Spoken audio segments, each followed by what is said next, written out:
My dear students, teach stream में आप सभी का स्वागत है। आज का जो हमारा लेक्चर होगा that is A chemistry BSc second semester के लिए हम लोग केमिस्ट्री स्टार्ट करें और आज ही हमारा फर्स्ट लेक्चर होने वाला है। केमिस्ट्री में जैसा कि हमने बताया सिलेबस के बारे में मैंने पहले ही डिस्कस कर दिया है, लेकिन आज हम ये जानेंगे कि कौन कौन सा चैप्टर हम पढ़ने वाले हैं। जैसा कि आप सभी जानते हैं कि bio organic and medicinal chemistry आप लोग पढ़ोगे। Bio organic and medicinal chemistry में आप 8 चैप्टर पढ़ने वाले हो। सो चलिए स्टार्ट करते हैं। जितने लोग अभी तक नए जुड़ रहे हो वो सब्सक्राइब करते चलेंगे ताकि आपको हर एक वीडियोस की नोटिफिकेशन मिलती रहेगी। टाइम सबको पता होगा, 7 बजे से लाइव हम लोग आते हैं, 7 बजे सभी स्टूडेंट जुड़ जाएंगे। और इतना याद रख लेंगे, अगर मैं किसी का चैट बॉक्स में नाम ना पढ़ पाऊं तो I am so sorry, because इतने ज्यादा नंबर में स्टूडेंट्स रहते हैं, अगर चैट में नाम पढ़ने लगे काफी ज्यादा टाइम जाता है। सो चलिए स्टार्ट करते हैं आज की क्लास एंड कोशिश रहेगी हमारी max to max topic cover करने की।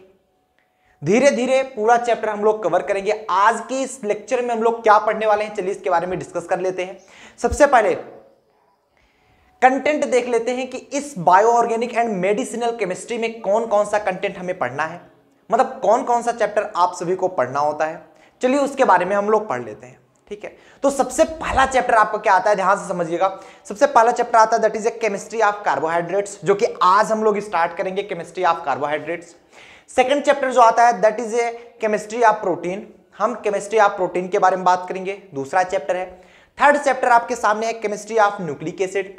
फोर्थ है इंट्रोडक्टरी मेडिसिनल केमिस्ट्री एंड फिर हम सॉलिड स्टेट के बारे में पढ़ेंगे, इंट्रोडक्शन टू पॉलीमर्स के बारे में पढ़ेंगे, kinematics and mechanism of polymerisation पढ़ेंगे। लास्ट चैप्टर आपका आता है सिंथेटिक डाइज। तो ये 8 चैप्टर हम लोग टोटल पढ़ने वाले हैं। सो आगे चलने से पहले ये स्लाइड का स्क्रीनशॉट ले लेंगे जिससे आपको कोई प्रॉब्लम ना हो, ये आप रखे रहेंगे। और इतना याद रखिएगा कि बुक सब लोग परचेज कर लीजिए। अगर जो भी बुक ना परचेज की हो उसके लिए मैं ऑप्शन बता रहा हूं।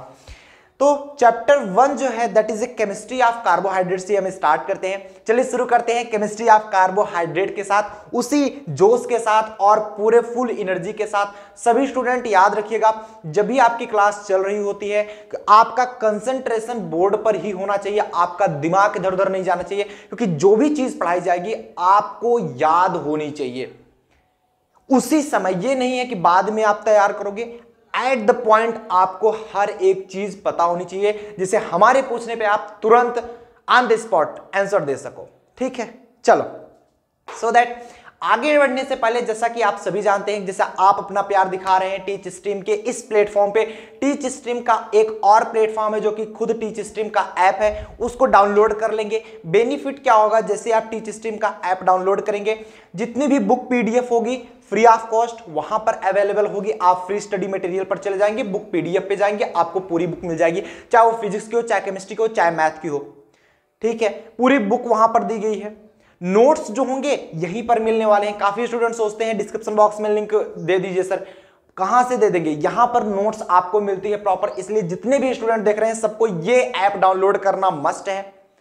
अगर आप ये डाउनलोड नहीं करते हैं तो आपको नोट्स नहीं मिल पाएगी। सो दैट चाहे आपको बुक पीडीएफ चाहिए, चाहे आपको हैंड रिटन नोट्स चाहिए, आप इस ऐप को डाउनलोड कर लेंगे एंड फ्री स्टडी मटेरियल पे जाएंगे, आपको book PDF hand written notes दोनों मिल जाएंगे।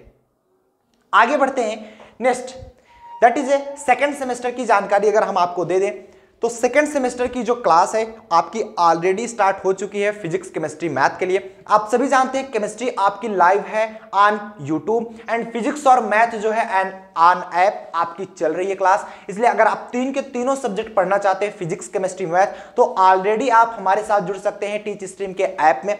उसमें आपको करना क्या होगा, यहां पर देख सकते हैं टीच स्ट्रीम में, मैं लिंक डिस्क्रिप्शन बॉक्स में दे रहा हूं सेकंड सेमेस्टर की। काफी स्टूडेंट सोचते हैं कहां से बैच ज्वाइन करें, वो डायरेक्ट ज्वाइन कर सकते हैं जिनकी इच्छा हो। तो लिंक जैसे ओपन करेंगे तो ऐसा कुछ पेज ओपन होकर के आएगा, जिसकी प्राइस अभी 2499 रखी गई है, मतलब 2500 जिसकी प्राइस रखी गई है। बट अभी के लिए अगर आप कूपन कोड अप्लाई करते हैं तो ये सिर्फ और सिर्फ आपको 2052 में मिल जाएगा, ओनली 2052 में मिल जाएगा। और आप 2052 रुपए पे करके टोटल पा सकते हैं। इवन दिवाली ऑफर में 100 रुपए एक्स्ट्रा डिस्काउंट चल रहा है, तो ये 1950 रुपए में ही मिल जाएगा आपको, ठीक है। तो sorry Holi offer I am so sorry, Holi offer में आपको ये 1950 रुपीज में ही आपको मिल जाएगा। ₹600 का डिस्काउंट मिल रहा है। सो देर मत कीजिए, आप जाइए और तुरंत इस बैच को परचेज कर सकते हैं। सो चलिए बिना देरी करते हुए स्टार्ट करते हैं आज की क्लास। हम बात करते हैं किसके बारे में, बायोकेमिस्ट्री के बारे में। मतलब केमिस्ट्री ऑफ कार्बोहाइड्रेट्स में जो सबसे पहला पॉइंट आता है that is A biochemistry. Biochemistry से आगे हम चलेंगे, कार्बोहाइड्रेट्स पर आते हैं, बट ध्यान से बने रहिएगा। बायोकेमिस्ट्री क्या होती है सबसे पहले ये जानते हैं, क्योंकि कार्बोहाइड्रेट्स जो होता है ना वो बायोकेमिस्ट्री से ही आता है। अब बायोकेमिस्ट्री है क्या उसके बारे में पढ़ते हैं। बायोकेमिस्ट्री में देखेंगे biochemistry is study of what goes on with in the living system. मतलब हम लोग जो जी रहे हैं ना इसमें क्या हो रहा है, इसके अपने लाइफ के बारे में हम स्टडी करते हैं बायोकेमिस्ट्री में। लिविंग सिस्टम टोटल अपने जीवन के बारे में हम लोग स्टडी करते हैं। आगे दिखाया जा रहा है कि study of biological process at the cellular and molecular level. Cellular और मॉलिक्यूलर लेवल पर हम अपने इस जीवन को जिसमें हम स्टडी करते हैं दैट्स नोन एज बायोकेमिस्ट्री।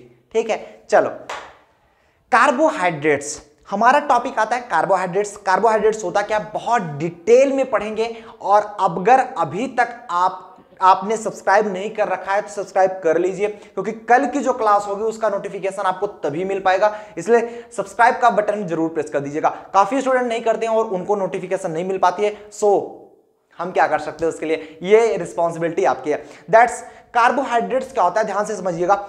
सबसे पहले क्लासिकल डिफिनीशन देखो, कार्बोहाइड्रेट्स की दो डिफिनीशन मिली थी। एक तो क्लासिकल डिफिनीशन जो कि पहले जानी जाती थी, उसके कुछ ना कुछ हमारे पॉइंट्स ऐसे मिले जहां पर वो फेल हो रही थी डिफिनीशन, तब हमारी मॉडर्न डिफिनीशन आई थी। सबसे पहले बात करते हैं हमारी क्लासिकल डिफिनीशन क्या थी, मतलब जो पुरानी डिफिनीशन चली आ रही थी कार्बोहाइड्रेट्स के बारे में जिसमें हम लोग पढ़ते आ रहे थे, वो क्या थी। कार्बोहाइड्रेट्स नाम से आपको कुछ समझ में आ रहा होगा। कार्बो मतलब कार्बन, हाइड्रेट्स मतलब उसका हाइड्रेट, ठीक है, H2O। तो है क्या, देखो carbohydrates is a hydrates of carbon, यहां पर लिखा जा रहा है ध्यान से समझना, carbohydrates is a hydrates of carbon. पहले लोग यही जानते थे कि कार्बोहाइड्रेट्स जो होता है ये हाइड्रेट्स ऑफ कार्बन होता है, ये हाइड्रेट्स ऑफ कार्बन होता है। काफी स्टूडेंट कह रहे हैं कि बायोकेमिस्ट्री के बारे में थोड़ा सा और बताइए, चलो कोई नहीं, थोड़ी देर बाद आते कार्बोहाइड्रेट्स पर, थोड़ा ही देर बाद आते हैं, थोड़ा बायोकेमिस्ट्री के बारे में और डिटेल में चर्चा कर लेते हैं जिससे किसी भी स्टूडेंट को प्रॉब्लम ना हो। चलो बायोकेमिस्ट्री जो होती है बहुत ध्यान से समझिएगा, मैं थोड़ा डिटेल में इसको बारे में बताता हूं। देखिएगा जो बायोकेमिस्ट्री होती है,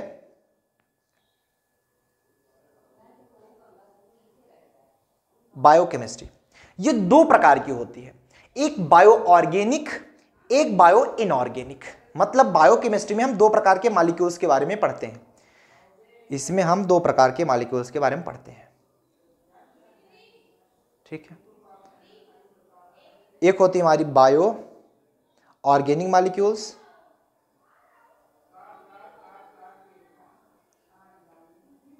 एक होता है bio inorganic molecules.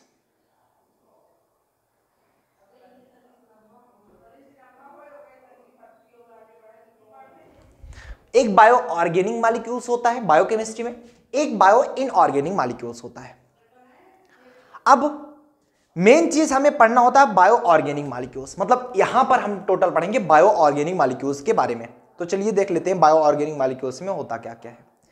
Bio organic molecules में कुछ ऐसे पॉइंट्स हैं जो कि इंपॉर्टेंट है जिन्हें हमें पढ़ना है, अदर्स में भी हम कुछ दिखाते हैं, जिसे हम दो कैटेगरी में डिवाइड कर देते हैं। बायो ऑर्गेनिक मॉलिक्यूल्स को हम दो कैटेगरी में डिवाइड कर देते हैं, एक हमारा इंपॉर्टेंट कैटेगरी है, इंपॉर्टेंट, और दूसरी हमारी कैटेगरी जो है दैट इज ए अदर्स। मतलब आते ये भी हैं बट ये इंपॉर्टेंट नहीं है कैटेगरी में, ये इंपॉर्टेंट उतना नहीं है, ये बताया जा रहा है, ठीक है। एक बार सब लोग मुझे कंफर्म कराएंगे क्या स्लाइड सबको प्रॉपर दिख रही है, एज एवरीथिंग विजिबल, सबको विजिबल है, अच्छी तरह से क्लियर हो रहा है। चल अब एक इंपॉर्टेंट होता है, एक अदर्स होता है।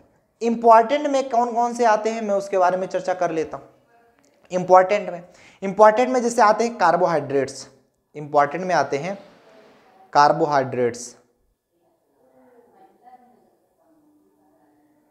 कार्बोहाइड्रेट्स, और प्रोटीन्स, न्यूक्लिक एसिड, ये सब इंपॉर्टेंट में आता है, इसे हमें पढ़ना है एग्जैक्टली, इसे हमें पढ़ना है एग्जैक्टली। अदर्स में जैसे लिपिड्स हो गए, विटामिन हो गए, ये सब अदर्स में आते हैं। अदर्स में कौन कौन आते हैं? जैसे हमारे लिपिड्स हो गए, लिपिड्स, आगे विटामिन्स, आगे हार्मोन्स। बट हमें पढ़ना किसके बारे में है? Carbohydrates, proteins, nucleic acid. Carbohydrates, protein, nucleic acid, इन सभी के बारे में पढ़ना है। पहला जो है केमिस्ट्री ऑफ कार्बोहाइड्रेट्स, दूसरा जो है केमिस्ट्री ऑफ प्रोटीन, दूसरा चैप्टर, फिर केमिस्ट्री ऑफ न्यूक्लिक एसिड, इन सभी के बारे में हमें पढ़ना है। बायो इनऑर्गेनिक मॉलिक्यूल्स में अगर हम देखेंगे, बायो इनऑर्गेनिक मॉलिक्यूल्स में दैट इज इसमें आता है, जैसे हो गया आपका एसिड, एसिड, एसिड मतलब आप बोल सकते हैं HCl। और इसमें क्या आता है? बेस, बेस में आप बता सकते हैं NaOH। और इसमें आता है salt, salt as a type of NaCl बता सकते हैं। और इसमें आता है वाटर, वाटर H2O, ये सभी आते हैं। ठीक है, मतलब इसमें जो आता है एसिड, बेस, साल्ट, वाटर, ये सब टाइप्स के आते हैं। ये हमारे बायो इनऑर्गेनिक मॉलिक्यूल्स हो गए। मतलब हमें पढ़ना क्या है ये मेंशन कर लेंगे, हमें पढ़ना किसके किसके बारे में है? ये इसके बारे में, ये इसके बारे में पढ़ा है। कार्बोहाइड्रेट्स हो गया, प्रोटीन्स हो गया, न्यूक्लिक एसिड हो गया, इन सभी के बारे में हमें पढ़ना है। ठीक है, अब तो कोई प्रॉब्लम नहीं बायो केमिस्ट्री में। यस आर नो सब लोग बताएंगे, जितने भी स्टूडेंट्स हैं yes or no chat section में तुरंत लिखेंगे यस आर नो। क्या सबको समझ में आया? क्लियर हुआ? नोट डाउन कर लो। Take a screenshot soon, take a screenshot soon, हटा दें। क्लियर हुआ सबको?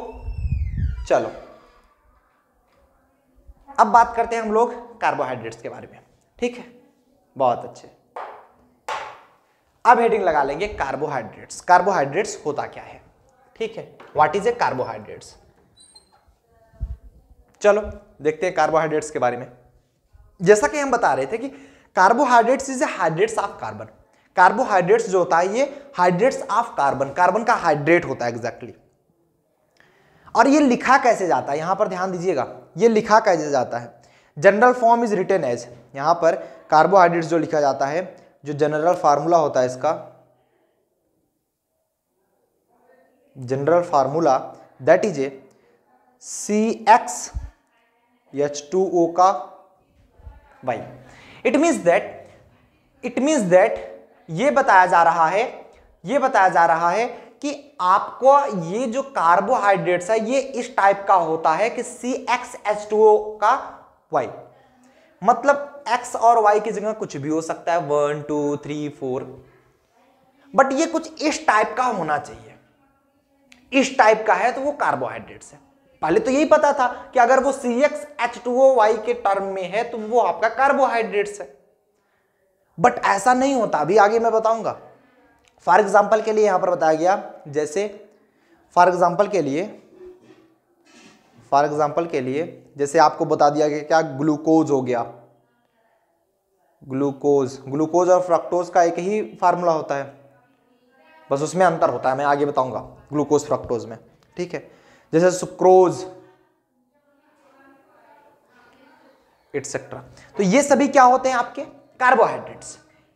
ये सभी क्या होते हैं? कार्बोहाइड्रेट्स। ठीक है, जैसे ग्लूकोज हो गया, फ्रक्टोज हो गया और सुक्रोज हो गया। अगर इसे मैं दिखाना चाहूं आपको, इसे अगर मैं दिखाना चाहूं एक फार्मूले के तौर पे, जैसे आप फार्मूले के टर्म में देखना चाहिए, जैसे ग्लूकोज का मैं फार्मूला लेता हूं दैट इज ए C6H12O6। ये किसका फार्मूला है? ग्लूकोज का, ग्लूकोज का C6H12O6। अब हम C6H12O6 को देखते हैं, क्या ये CxH2O का होल Y के टर्म में लिखा जा सकता है कि नहीं? इसे देख सकते हैं हम। ये कुछ इस पर, कार्बन कितने 6 हैं और H2O कितना है ये बताओ मुझको? ये भी 6 है। ये लिखा जा सकता है, इसका मतलब ये कार्बोहाइड्रेट्स है ना। ठीक है, ऐसे ही यही ग्लूकोज का, यही फ्रक्टोज का भी होता है। मैं सुक्रोज का अगर लिखता हूं C12H22O11, हाँ, ये कैसे लिखा जाएगा? C12H2O11। मिल गया, ये भी उस फॉर्म में लिखा गया। यहां पर x की वैल्यू 6 मिली थी, y की वैल्यू 6 मिली, यहां पर x की वैल्यू 12, y की वैल्यू 11। मतलब ये कुछ इस जनरल फॉर्म, इसके फॉर्म में लिखा जा सकता है। तो ये आपका कार्बोहाइड्रेट्स है। तो यस, हम बोल सकते हैं कि इट इज कार्बोहाइड्रेट्स।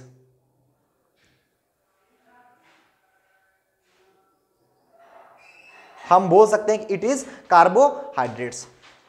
क्यों? क्योंकि उस फॉर्म में लिखा जा सकता है ना। तो इसका मतलब यह है कि पहले डिफिनीशन ये दी गई थी कि कार्बोहाइड्रेट्स ये क्या होता है कि हाइड्रेट्स ऑफ कार्बन, जो कि CxH2O के रूप में लिखा जा सकता है। जैसे आपका ग्लूकोज हो गया, जैसे आपका फ्रक्टोज हो गया, जैसे आपका सुक्रोज हो गया, एटसेट्रा, जो भी पढ़ते हैं आप लोग, ये CxH2O के रूप में लिखा जा सकता है। ग्लूकोज का है C6H12O6, ये कैसे लिखा जा सकता है? C6H2O का होल 6। सुक्रोज है C12H22O11, ये लिखा जा सकता है C12H2O का whole 11।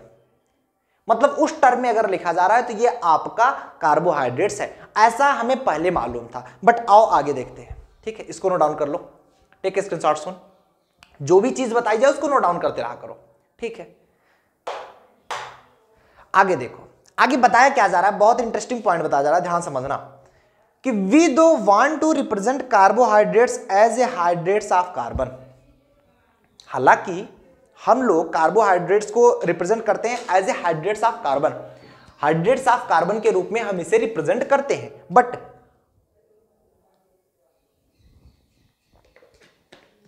That is the not right thing to do. ये सही नहीं है, हाइड्रेट्स ऑफ कार्बन को कार्बोहाइड्रेट बोलना सही नहीं है। आगे कमियां क्या क्या मिली मैं बताता हूं।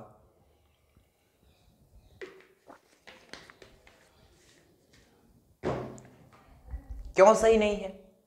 सबसे पहला point, as there are many molecules that satisfy similar criteria.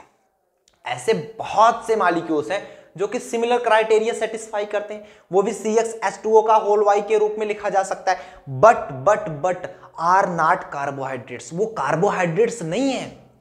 ऐसे बहुत से मॉलिक्यूल्स हैं जो कि इस क्राइटेरिया को पूरा करते हैं, CxH2O का क्राइटेरिया पूरा करते हैं, but they are not carbohydrates. जैसे फॉर एग्जांपल के लिए मैं बता दूं आपको एसिटिक एसिड, एसिटिक एसिड क्या होता है बताओ जरा हमको? CH3COOH। अगर मैं इसको लिखना चाहूं CH3COOH को क्या लिख सकता हूं? दो कार्बन C2, H कितने हैं? 4 O2, और इसी को हम लिख सकते हैं C2H2O का 2 ट्वाइस। ठीक है, ये इस फॉर्म में लिखा जा रहा है कि नहीं लिखा जा रहा है, ये हमको बता दो। क्राइटेरिया तो फुलफिल कर रहा है, CxH2O के रूप में लिखा जा रहा है, but it is not a carbohydrates. It's not a carbohydrate. मतलब मेरे कहने का मतलब समझ पा रहे हो? पहले तो हमें मालूम था CxH2O का होल Y, इस फॉर्म में अगर जो चीज लिखा जा रहा है, इस जनरल फार्मूले के टर्म में अगर कोई फार्मूला लिखा जा रहा है तो वो कार्बोहाइड्रेट्स है, बिकॉज हमें मालूम था कि कार्बोहाइड्रेट्स क्या होता है? Hydrates of carbon. But this is not right thing to do, ऊपर लिखा जा रहा है, जिसमें पहला पॉइंट ये बताया गया कि ऐसे कई आपके कंपाउंड्स मिलेंगे जो कि इस क्राइटेरिया को फुलफिल करते हैं, but they are not a carbohydrate. वो कार्बोहाइड्रेट नहीं है। हमने तो एक एग्जांपल दिया एसिटिक एसिड, ऐसे कई एग्जांपल्स आप दे सकते हो कि वो आपके CxH2O का टर्म फॉलो करते हैं, but they are not carbohydrates. क्या एसिटिक एसिड कार्बोहाइड्रेट्स है? नहीं है। अब कार्बोहाइड्रेट, काफी स्टूडेंट के मन में ये आ रहा, कार्बोहाइड्रेट्स पहचानेंगे कैसे? देखते चलो, अभी आगे मॉडर्न डिफिनीशन में ला रहा हूं, वहां से आप एग्जैक्टली बता सकते हो कार्बोहाइड्रेट्स कैसे पहचानेंगे कि एग्जैक्टली कार्बोहाइड्रेट्स है। दूसरा पॉइंट क्या कहा जा रहा है कि and there are a lot of compounds, और ऐसे कई कंपाउंड्स ऐसे भी हैं which don't satisfy the formula, जो कि CxH2OY का फार्मूला सेटिस्फाई नहीं करते, बट दे आर कार्बोहाइड्रेट। मतलब आपको ये बताया गया जो ये जनरल फार्मूला CxH2OY का टर्म है, ये अगर फार्मूला ये होल्ड करता है तो वो कार्बोहाइड्रेट्स है। बट मैंने दो पॉइंट आपको बताया। पहला पॉइंट कि ऐसे कई ऐसे कंपाउंड हैं जो कि इस क्राइटेरिया को फॉलो करते हैं बट वो कार्बोहाइड्रेट्स नहीं है। दूसरी क्राइटेरिया बोला जा रहा है कि ये इस क्राइटेरिया को नहीं भी फॉलो करते, मतलब इस टर्म में नहीं भी लिखे जा सकते, but also they are carbohydrates. अब इसको कैसे बताएं, इधर देखो। फॉर एग्जांपल के लिए मैं रैमनोस लेता हूं, फॉर एग्जांपल के लिए रैमनोस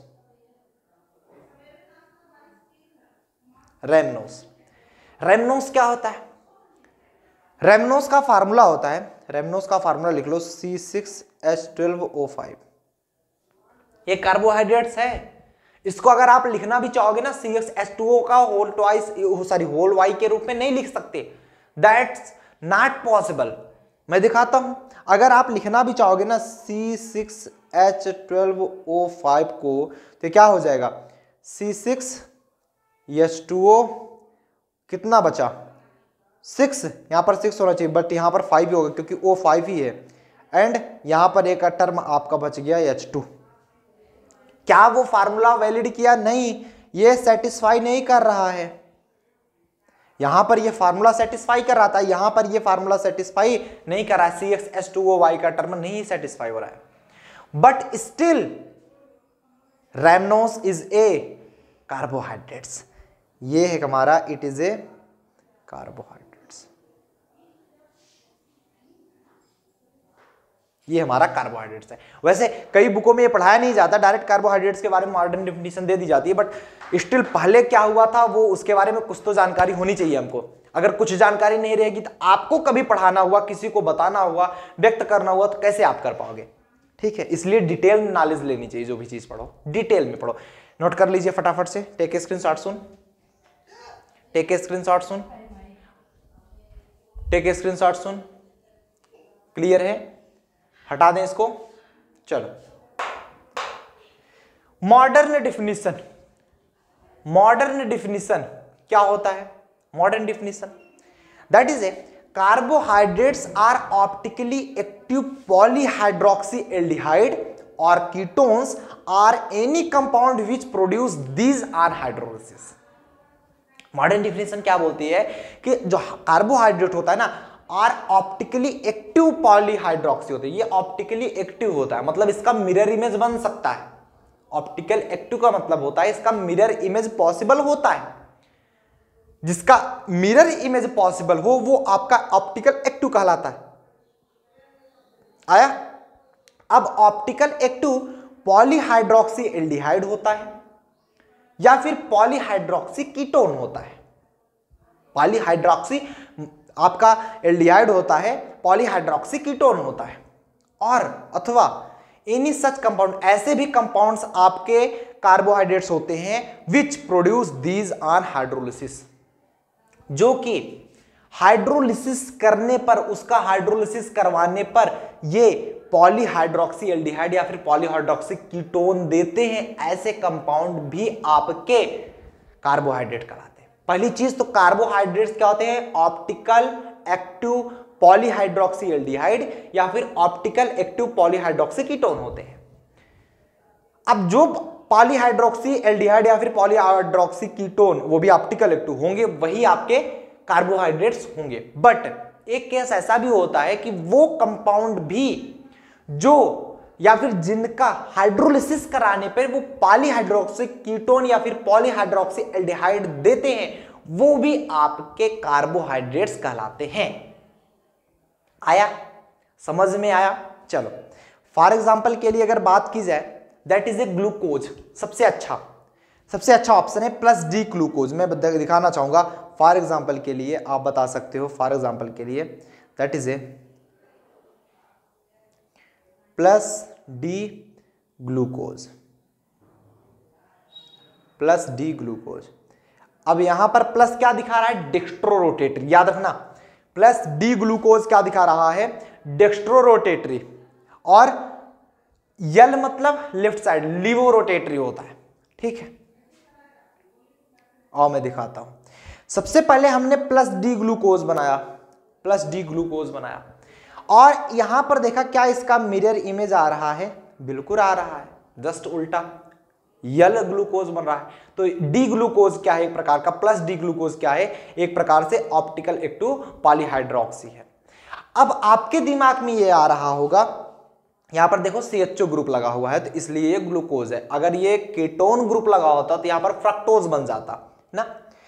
तो यहां पर आप समझिए, अभी आगे चल के सारी चीजें डिटेल में बताएंगे, फ्रक्टोज के बारे में पूरा पढ़ने वाले हैं, ग्लूकोज के बारे में पूरा एक व्याख्या ही होगा, एक उठा देंगे पूरी वीडियोस में, पूरा ग्लूकोज के बारे में ही चर्चा करेंगे, ठीक है, पूरी क्लास में वही चर्चा होगी ग्लूकोज के बारे में, उसके लिए चिंता ना करो, पहले समझो। प्लस डी ग्लूकोज, यहां पर प्लस क्यों लगा, प्लस लगने का मतलब ये है कि ये इसको राइट साइड मतलब क्लॉकवाइज घुमा रहा है, ये इसको क्लॉकवाइज घुमा रहा है, क्लॉकवाइज, या फिर इसे हम डेक्स्ट्रो रोटेटरी भी बोलते हैं। तो जो प्लस डी ग्लूकोज है वो हमारा एक अच्छा उदाहरण है।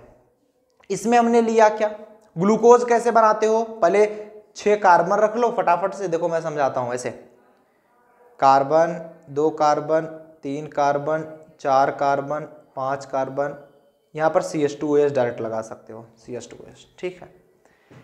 अब पहले वाले कार्बन, यहां पर 4 कार्बन ऐसे होते हैं जो कि कायरल कार्बन होते हैं, 4 ऐसे कार्बन होते हैं जो कि कायरल कार्बन होते हैं, जिसपे मैं स्टार लगाऊंगा, 1 2 3 4 कायरल कार्बन, मतलब अदर कार्बन से भी जुड़े हुए हैं, ठीक है। अब इसमें देखेंगे आप, इसमें देखेंगे कि इस टर्म में मैं H जोड़ता हूं, इधर OH, ठीक है, या फिर ऐसे आप जोड़ सकते हैं, इधर H इधर O, CHO ग्रुप हो गया।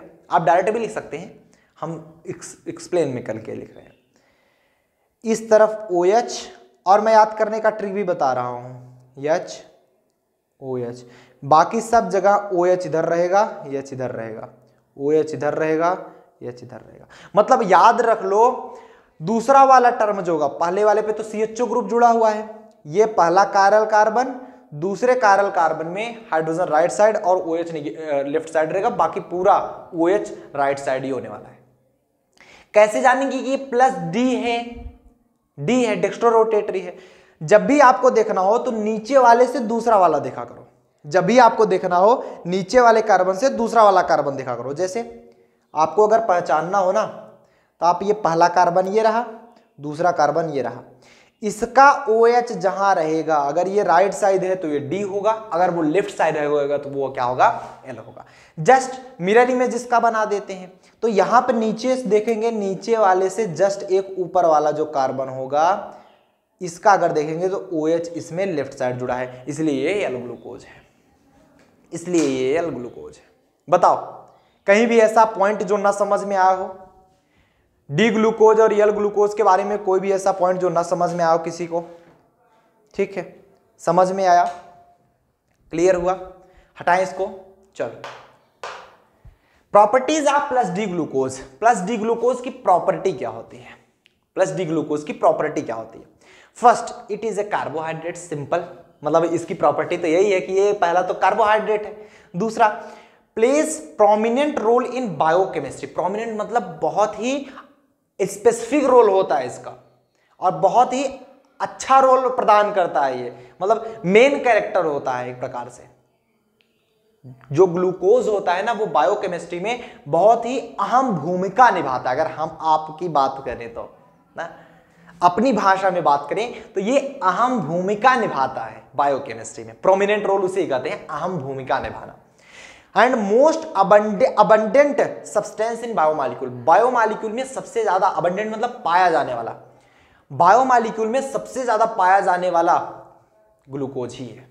ग्लूकोज बायोमॉलिक्यूल में सबसे ज्यादा पाया जाने वाला सब्सटेंस है। अगला, omni present fuel in biology. Biology में ये ओमनी प्रेजेंट फ्यूल का कार्य करता है, मतलब ये फ्यूल मतलब जैसे आप गाड़ी चलाते हो ना तो उसे फ्यूल देते हो, वो एनर्जी का कार्य कर रहा है। तो वैसे बायोलॉजी में ना एनर्जी रिक्वायरमेंट होती है, ठीक है, एनर्जी सोर्स का कार्य करता है। ओमिनी प्रेजेंट फ्यूल मतलब एक प्रकार का एनर्जी सोर्स का कार्य करता है। ये किसका कार्य करता है? Energy source, energy source. Biology में ये एक प्रकार का एनर्जी सोर्स का कार्य करता है, ठीक है। पहला क्या है कि ये कार्बोहाइड्रेट से, मेरे साथ बताओ। दूसरा, ये it plays prominent role in biochemistry. Third, आप बताओगे most abundant substance in biomolecule. And fourth, ये एक प्रकार का क्या करता है? ओमनी प्रेजेंट फ्यूल का कार्य करता है, जिसे आप एनर्जी सोर्स बोलोगे। आगे बढ़े, बहुत अच्छा। Source of plus D glucose. Source क्या होता है प्लस डी ग्लूकोज का? और सोर्स के बारे में पढ़ते हैं, मतलब कहां से प्लस डी ग्लूकोज मिलता है हमको, प्लस डी ग्लूकोज मिलता कहां से है। चलो, प्लस डी ग्लूकोज लिखेंगे, ये प्लांट में फोटोसिंथेसिस से मिलता है ना, मतलब फोटोसिंथेसिस से।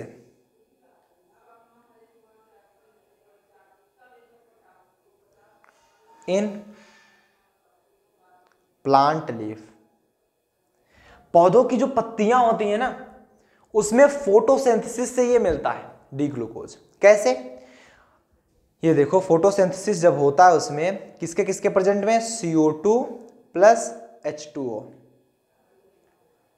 CO2 plus H2O, CO2 plus H2O से रिएक्ट करके फोटोसिंथेसिस करती है प्लांट लीफ में, तब जाकर डी ग्लूकोज मिलता है। और जो इसका एक्सटर्नल सोर्स होता है, एक्सटर्नल सोर्स, ये तो अपने आप में करती है, CO2 और H2O के रिएक्ट करा करके ग्लूकोज आता है।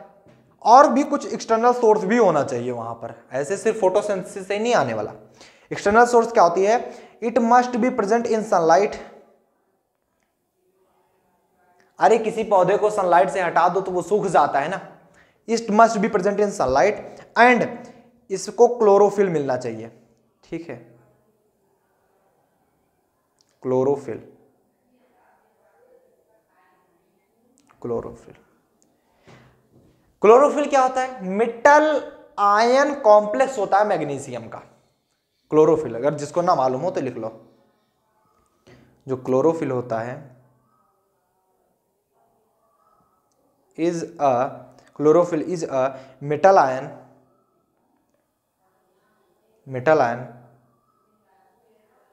Complex of magnesium, metal ion complex of magnesium. मतलब आप समझो कि photosynthesis is a plant leaf ना। प्लांट लीफ में जो फोटोसिंथेसिस होता है CO2 प्लस H2O की मदद से, और in presence of sunlight and chlorophyll, इस सभी को मिला करके तब जाकर वो डी ग्लूकोज का निर्माण होता है। पौधों में डी ग्लूकोज का निर्माण होता है। अब ये कैसे हमारे शरीर के अंदर जाता है, किस प्रकार से आता है, वो हम आगे पढ़ेंगे, ठीक है। मतलब सोर्स कहां से आता है वो आपको समझ में आ गया। वैसे इसे कोरिलेट ज्यादा कर पा रहे होंगे बायो के स्टूडेंट्स ना, हम जैसे मैथ वाले स्टूडेंट्स को कम रिलेट समझ में आ रहा होगा। मैथ वाले तो बहुत चक्के होंगे कि सर ये क्या चल रहा है। अरे पढ़ लो यार, केमिस्ट्री है, बायोलॉजी का टर्म है ये केमिस्ट्री में। बायोलॉजी वाले तो रट के बैठे होंगे, उनको तो ऐसे लग रहा होगा जैसे तुम लोगों को जब इंटीग्रेशन पढ़ाते हैं ना, तो बायोलॉजी वाले का दिमाग नहीं खराब हो जाता है इंटीग्रेशन पढ़ते हुए, तो तुम लोग ऐसे देख के बता देते हो हाँ अरे सर ये तो हवा है। वैसे बायो वाले कहेंगे अरे सर क्या बता रहे हो इसको, क्या बता रहे हो उसको। चलो, storage of plus D glucose, store कहां होता है प्लस डी ग्लूकोज? सोर्स तो है इसका, फोटोसिंथेसिस होता है, CO2 प्लस H2O, लाइट होनी चाहिए सनलाइट में, एंड क्लोरोफिल, ये चार चीजें हैं। सोर्स क्या होता है समझ में आ गया। स्टोरेज क्या होता है देखो मैं बताता हूं स्टोरेज के बारे में। सबसे पहले ध्यान देंगे, जो डी ग्लूकोज होता है,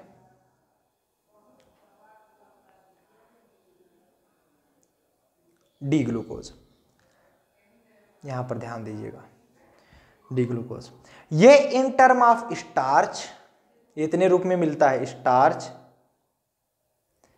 in term of glycogen, in term of cellulose, cellulose. जहां पर OSE आए ना मतलब शुगर, जब भी OSE की बात की जाए तो ये मतलब शुगर दिखाता है, हमेशा याद रखना। OSE की बात आए तो मतलब शुगर, जहां भी OSE की बात आए उधर ही आपका शुगर हो जाता है, ठीक है। स्टार्च, ग्लाइकोजन एंड सेलुलोज इस टर्म में होता है। अब स्टार्च में क्या पाया जाता है, ध्यान दीजिएगा, मैं सब कुछ समझा दूंगा, कोई भी ऐसा पॉइंट नहीं छूटेगा जो आपको न समझ में आए। जो डी ग्लूकोज होता है वो 3 टर्म में मिलता है, स्टार्च, ग्लाइकोजन एंड सेलुलोज, ठीक। आओ देखते हैं। स्टार्च जो होता है इन प्लांट सीड, लिखेंगे इसमें, in plant seed as a food. Plant seed में एज ए फूड के रूप में मिलता है, एज ए फूड के रूप में मिलता है। प्लांट सीड में एज ए फूड के रूप में मिलता है क्या, स्टार्च, ग्लूकोज स्टार्च के रूप में प्लांट सीड में एज ए फूड का कार्य करता है। बट ग्लाइकोजन भी 3 टाइप्स के निकल करके आते हैं। ग्लाइकोजन आपके 3 टाइप्स के निकल करके आते हैं। कैसे कैसे, यहां पर देखो, सब कुछ समझा देंगे, टेंशन ना लेना। एक एनिमल स्टार्च,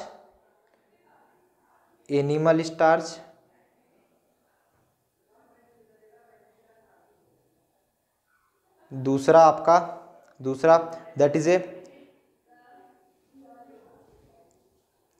ट्रांसपोर्टेड, लिखेंगे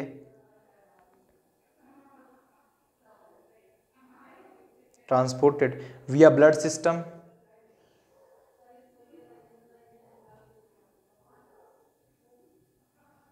और तीसरा जो निकल करके आता है that is a stored in liver.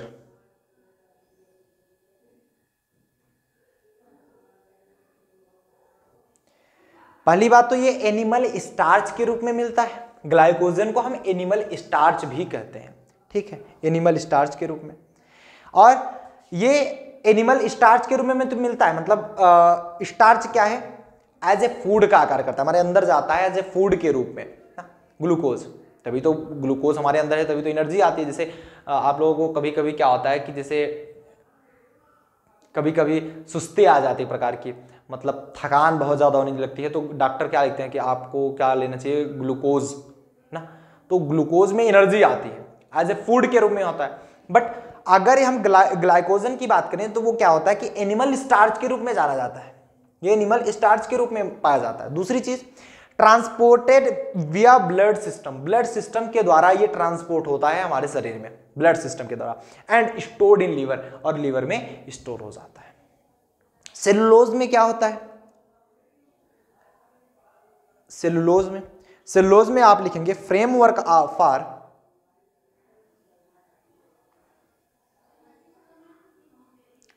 For structure of plant.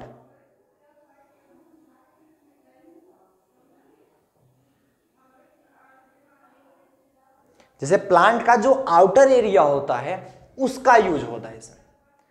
जैसे लकड़ी हो गया ना, लकड़ी के जो बाहर का पार्ट होता है ना, फ्रेमवर्क, वो होता है सेलुलोज। जैसे कोई भी पौधा ले लो, उसका जो बाहरी परत होता है वो सेलुलोज होता है। स्टार्च क्या होता है समझ में आया, as a seed in plant seed, as a food, plant seed में एज ए फूड का कार्य करता है स्टार्च। ग्लाइकोजन क्या होता है, एनिमल स्टार्च के नाम से जाना जाता है, ये ट्रांसपोर्ट होता है विया ब्लड सिस्टम एंड स्टोर होता है लीवर में। जो आपका तीसरा होता है सेलुलोज होता है कि framework for structure of plant, ठीक है।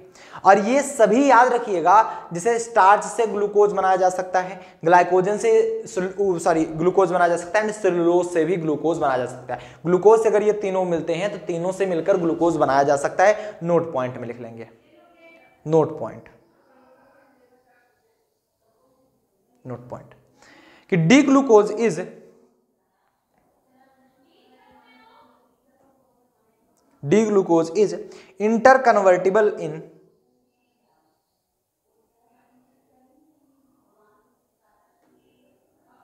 interconvertible in starch,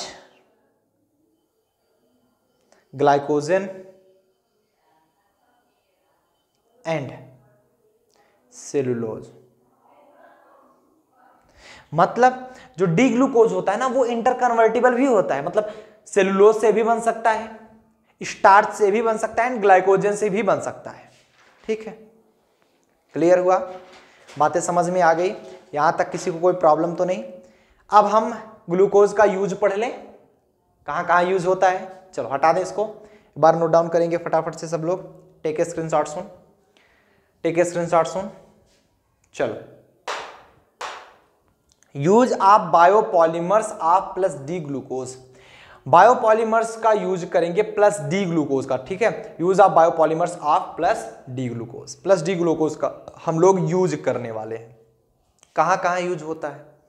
सबसे पहले अगर मैं ग्लाइकोजन की बात करूं, यहां पर लिखेंगे सबसे पहले अगर हम ग्लाइकोजन की बात कर लेते हैं, ग्लाइकोजन कहां यूज होता है? Glycogen as a animal starch के रूप में होता है, तो इसका यूज कहां होता है वो लिख लेंगे। इसका यूज होता है लॉन्ग टर्म एनर्जी स्टोरेज के रूप में, long term energy storage in liver and muscles.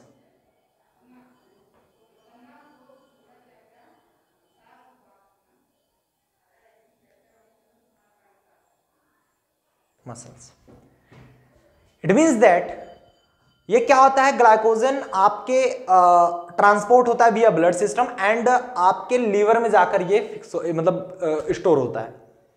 तो लीवर में और मसल्स में आपको एनर्जी बनाए रखने के लिए ग्लाइकोजन का यूज किया जाता है।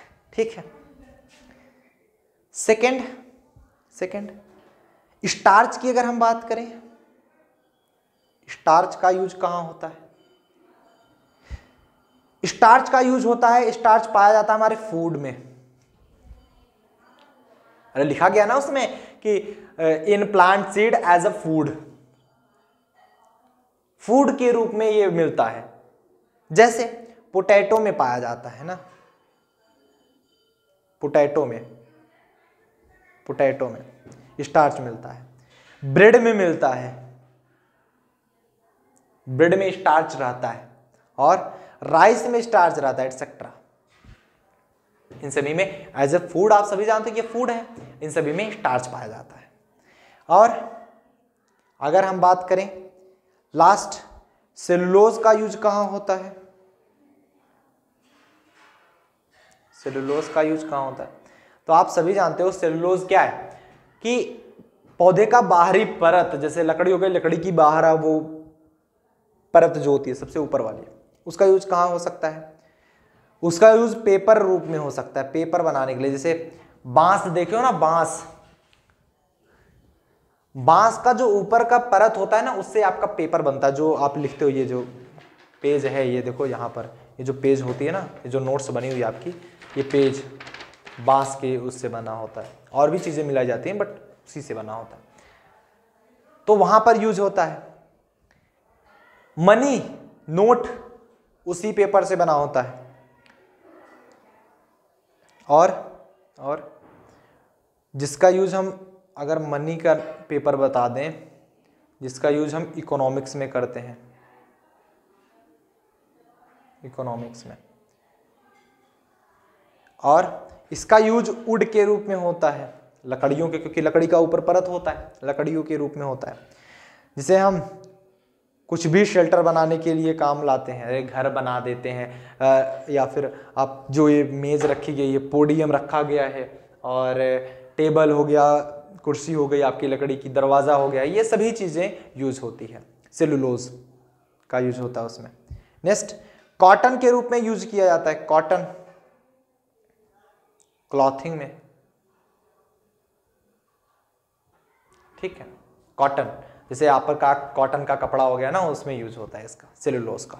ठीक है, तो उम्मीद करते हैं ये सभी चीजें आपको समझ में आ गई। नोट डाउन कर लीजिए फटाफट से, टेक स्क्रीनशॉट सुन।